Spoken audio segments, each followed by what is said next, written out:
got some new purchases to show off, and also wanted to talk about a big controversy that just popped up in the last 24 hours involving a big card that is being sold at a major auction house right now that is fake.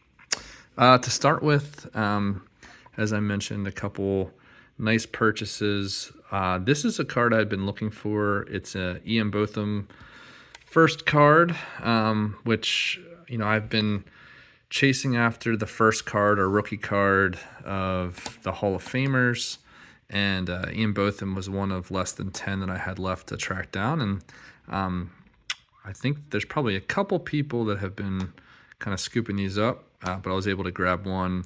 This one's a nice condition, a 5.5, and really presents well. A little off center left to right, but overall nice, and was happy to pick that one up, and really happy to pick this one up. You may have seen my earlier episodes where I talked about the great West Indies cricketers from the very early days. This is a Larry Constantine. This is in 1932. It says 1930s at the top, but I think 32, 33 is probably the date. And this looks much nicer than a 3. I love this card. I really, really wanted to pick it up. There was an auction from one of the auction houses, I don't know, maybe 6 months ago, that had a bunch of these cards for sale, and I actually thought I was going to win it, but guy I know grabbed it, and it included this card, and I didn't think I'd have another chance to get this. These are very, very tough to find. In the Don Bradman book, the Bradman version of this is considered an R10, which is the most rare of all the cards. I don't know if this is quite that rare, but Constantine's the only non-English or Australian in the set. Hall of Famer. George Headley is the most prolific player from these early West Indies teams, but Constantine is definitely number 2, and ended up being a great statesman. So just a very, very iconic pose for a great player. And I'll put this now with my other Constantine from the 1930s, which is the Smalls. Sorry, not the Smalls. The Moros rookie card. And my two Smalls Headleys. So very, very, very happy to add this to my collection. I've got a small but important early West Indies collection going. Now some autographs I picked up. I'll go through these pretty quickly, but I got 2 Steve Wall autographs, and these are in a set that I actually hadn't come across before. They are 1990, 1991 Clashes for the Ashes, so pretty early Steve Wall card. This set's not exactly easy to find, but was happy to pick it up. I think there's a set being sold on eBay, not signed, obviously, for a lot of money. So the cards themselves are pretty cool, but obviously was really happy to pick up a couple of Steve Wall signatures. I'm always looking to pick up some Steve Smith items, so a couple Steve Smith autographs there. You'll actually see 1 or 2 more. Elise Perry. I did not have any of these kind of like the holographic, newer, the 100 attacks cards, but there's a signed one. Not exactly her best signature, but she did sign it. Kumar Sangakkara. Here's another Steve Smith. This is a cool one.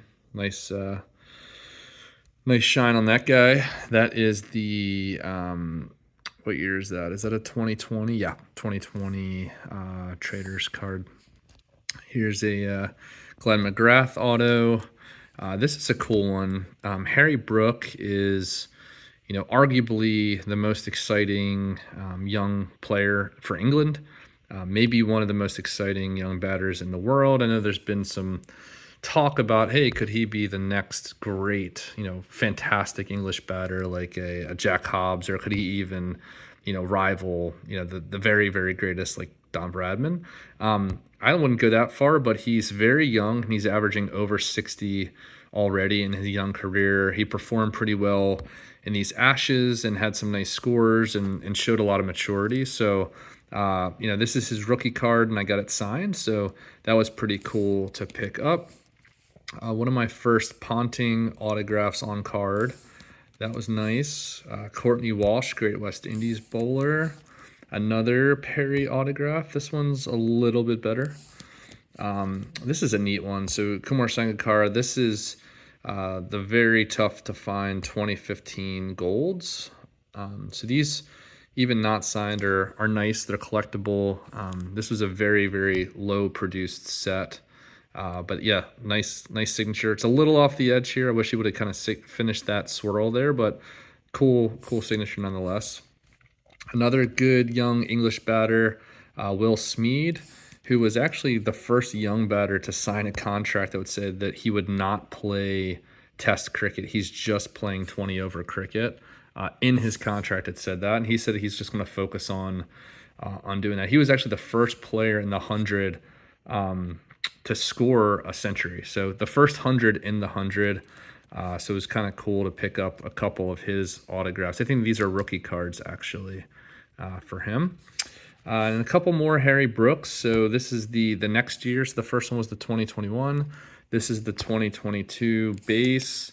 And then this is the, I guess, the silver version. So both of those signed. Another Sangakkara. Another Steve Smith. And Jimmy Anderson. So, been going for a really long time and still doing his thing. Stuart Broad retired. But this is a guy who's just been at it for a really long time and one of the top 3 wicket takers of all time, I think, now, behind Muralitharan and Warren. So, just an all-time great. So glad to pick up his signatures when I can. All right, so on to this. So these cards are called Boomer, and these are issued from 2009 by Wrigley's. So you can see this is the design for the King's Punjab. And then here's a couple of Delhi Daredevil cards. You can see each team has a slightly different design, different color. But the backs, right, you've got the same back for the same team, right? So these are both Delhi Daredevils. You got the same 3 guys. Same with the King's Punjab.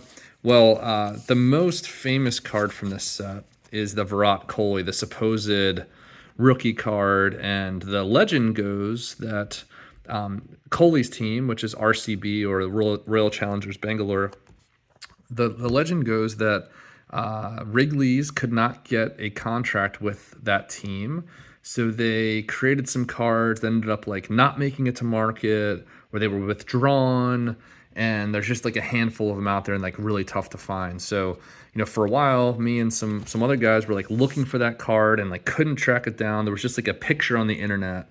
In the last year, they've been starting to pop up more, and a couple of them actually got graded by PSA. One of them was a PSA 4, which is actually a pretty high grade for these cards because they're very condition sensitive.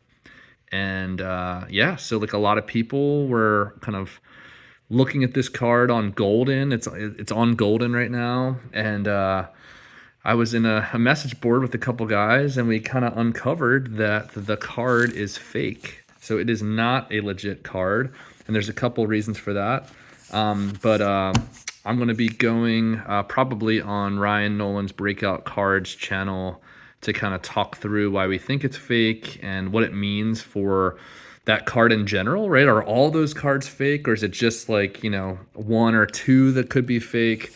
What's the different evidence kind of leaning one way or another? So it's kind of a big mystery, which is kind of cool, but just one of the things I didn't necessarily sign up for when I got involved in cricket cards, but it seems like the scams are hitting heavy. There have been some fake Sachin Tendulkar rookie cards that don't really exist as well, and actually some of the same people that are trying to pump up this Kohli Boomer are the same people that were pumping up the fake Sachin. So a lot of fun. Who knows who these people are, but not great. I'll end with this. I decided to take all my non-graded Bradmans and all my non-graded Hobbs, and I took them out of my other binders because I had gotten so many of them that they kind of needed their own binder, or at least I thought it made sense to. So this Bradman one is pretty full, and I think I'll make a whole video just kind of going through an update of my collection, but just, a little preview of, some of the cards I've got in here. Yeah, I think I've got something like 56 or 57 different Bradman issues now. That's not all of them by any means, but I've got a similar number of Hobbs, so I can kind of go through those in future videos. I've actually got a couple new Bradmans and new Hobbs being sent to me, so we'll probably make those videos after the new cards come in. But hope you enjoyed this. Do watch out for the video with Ryan Nolan on breakout cards. I think it'll probably be Monday that we'll be recording it and get it out there. But yeah, do not bid if you see a Virat Kohli card on Golden this week. I think it's at like $350 already, and I think it was on its way to probably a few thousand. Don't bid on it because it's not real, and hopefully we'll get it pulled off of Golden and have PSA rescind the certification. So, all right, y'all, be good. I'm going on vacation next week, but probably in about 2 more weeks I'll come back with another video. Thanks, everybody.